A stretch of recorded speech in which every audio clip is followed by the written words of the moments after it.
Situation Overview in South Sudan. A series of recent warnings from the United Nations Human Rights Office, OHCHR, and other UN bodies highlight how South Sudan is rapidly approaching a relapse into full war. Below are the key points you need to know. What is happening? 1. Escalation of violence. There's been a marked rise in armed clashes, including aerial bombardments, ground offensives, and militia activity in states such as Upper Nile and Jonglei. For example, in Upper Nile, a militia known as the White Army reportedly attacked an army barracks. Subsequent government response included aerial bombardments of civilian areas. The OHCHR reports that at least 75 civilians were killed in recent months and thousands displaced. 2. Political standoff and breakdown in trust. The power-sharing arrangement forged in the 2018 Pact, revitalized agreement on the resolution of the conflict in South Sudan, is under severe strain. Detentions and dismissals of opposition figures, lack of trust between factions led by Salva Kiir and Riek Machar, and delays in key reforms. UN officials say that if this trend continues, the agreement will become irrelevant and collapse could follow.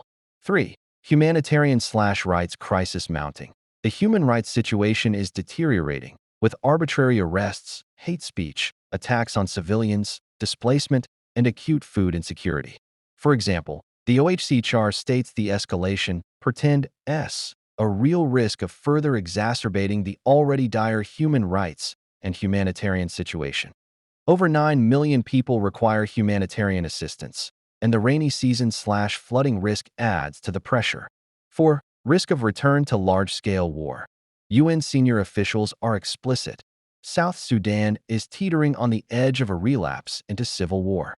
Implications. The collapse or effective disregard of the 2018 peace deal threatens stability not only in South Sudan, but in the wider region, e.g., refugee flows, cross-border militia movement.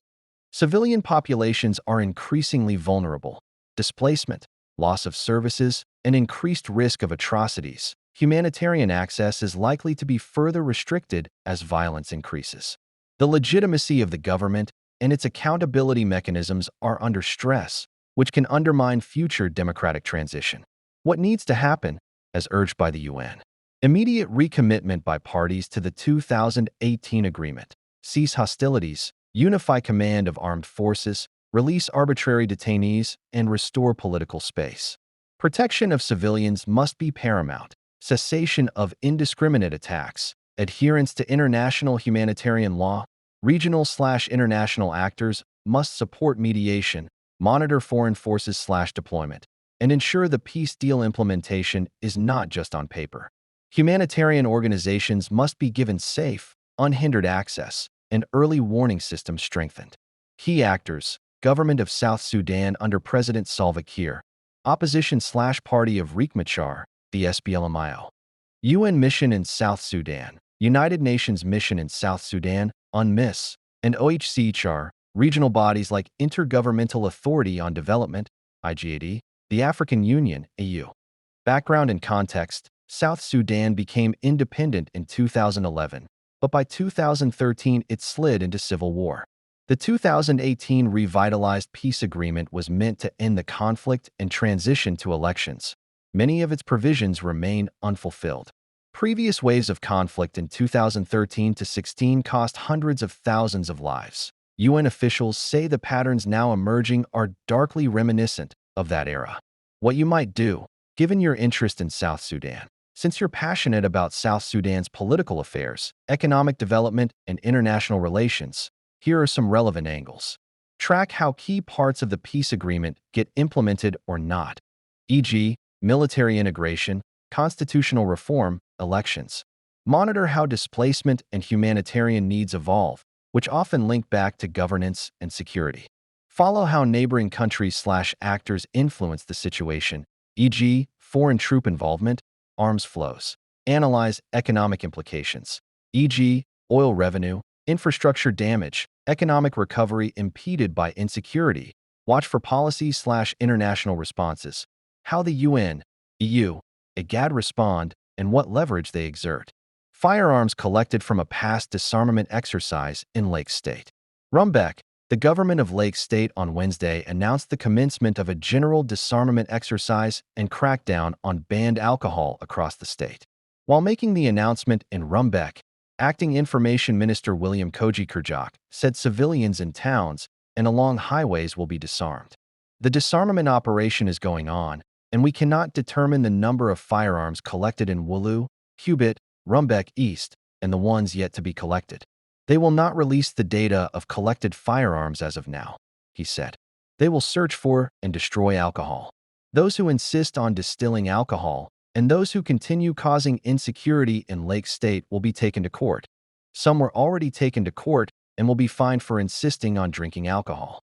Minister Koji said distilling and consuming alcohol is illegal in the state and that firearms are not allowed in town.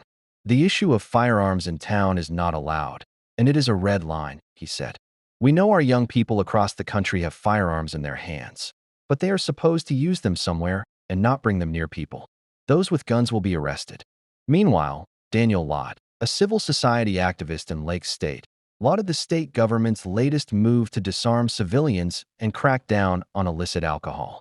Looking at the current disarmament exercise in Rumbek town, as civil society, we welcome it because there has been fear in the town because arms are being brought into town by cattle camp youths, he explained.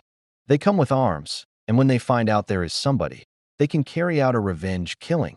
They can easily have access to those firearms. The security forces need to do a proper search because at times when they find alcohol, they forget about searching for illegal guns, Lott added. New York. The UN Commission on Human Rights in South Sudan has urged the UN General Assembly to strengthen dialogue and justice efforts to prevent the country from sliding back into full-scale war. Commissioner Barney Afako warned that South Sudan's political transition is falling apart, with the 2018 revitalized peace agreement at risk of total collapse amid renewed violence and repression. He said the ceasefire is not holding, political detentions have become a tool of repression, and key provisions of the peace agreement are being systematically violated. Commissioner Afako added that government forces are also reported to be using aerial bombardments in civilian areas. He further said the country stands on the brink of another deadly conflict unless decisive and coordinated international action is taken to halt human rights violations and revive political dialogue. Commissioner Barney Afako of the UN Commission on Human Rights in South Sudan has warned that the country's fragile political transition is falling apart with the 2018 revitalized peace agreement now at risk of total collapse amid escalating violence and repression. Speaking at the UN General Assembly in New York, Afako said the ceasefire is crumbling as government and opposition forces engage in renewed clashes.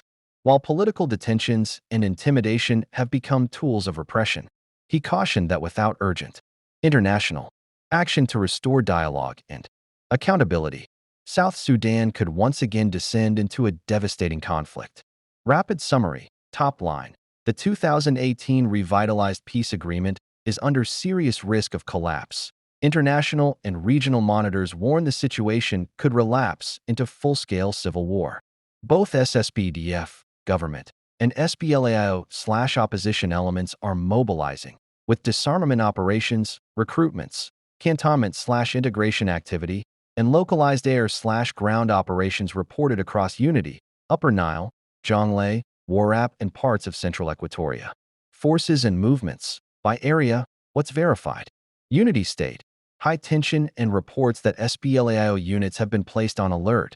Clashes and force movement reported in and around key oil-bearing areas. Upper Nile. Fighting, recruitments, and politically charged removals of officials have destabilized the state. Government operations and opposition activity both recorded. The disputed control of cantonment and garrison sites remains a flashpoint. Jonglei, reports of mass integration events. Government says thousands of SPLAIO fighters being integrated, alongside conflicting claims, operations and seizures of weapons reported in neighboring movement corridors. These mixed signals raise risk of local clashes during integration/disarmament. Warrap, Tunj East/Red Belt areas. SSPDF airstrikes and sweep operations have been reported against armed youth/vigilante groups, Red Belt. Government says operations target armed groups planning attacks. Opposition/communities warn of escalation. Juba/capital. Intensified house-to-house searches and weapons seizures reported.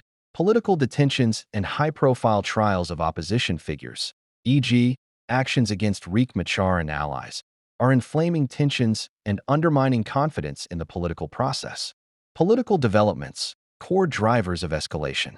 Arrests/detentions and politically motivated trials of opposition figures have sharply increased mistrust and produced calls for retaliation from opposition constituencies.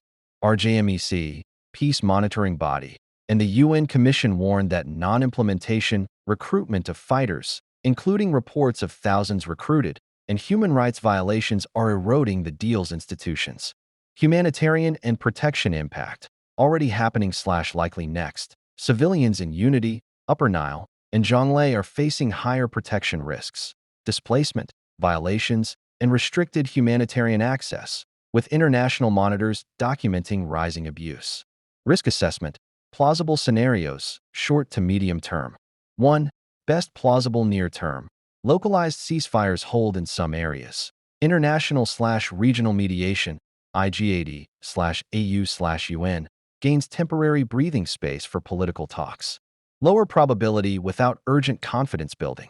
2. Likely plausible. Continuing localized clashes, targeted operations, airstrikes, raids, and recruitment lead to rising civilian displacement and a fragmented security picture.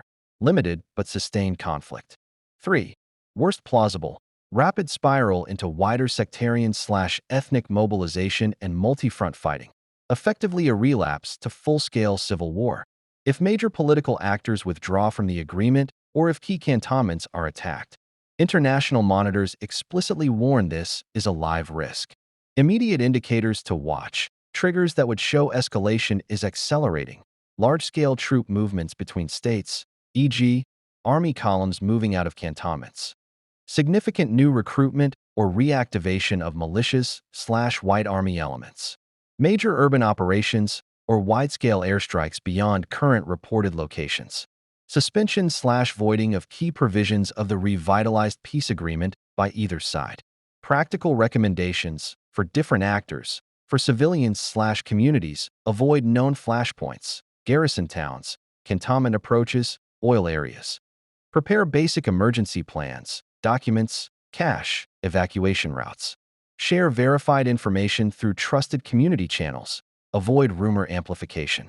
If you want, I can draft a short community alert template. For humanitarian organizations, pre-position non-food items and medical kits near, but outside likely conflict corridors. Update security plans and contingency evacuation options. Coordinate with OCHA/RJMEC for access negotiation.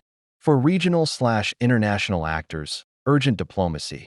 Press for immediate confidence building. Release/transfer clarifications. Halt to recruitment. Reactivate RGMEC/IGAD mediation and consider targeted measures to deter further military escalations. The UN Commission and RGMEC have urged such steps.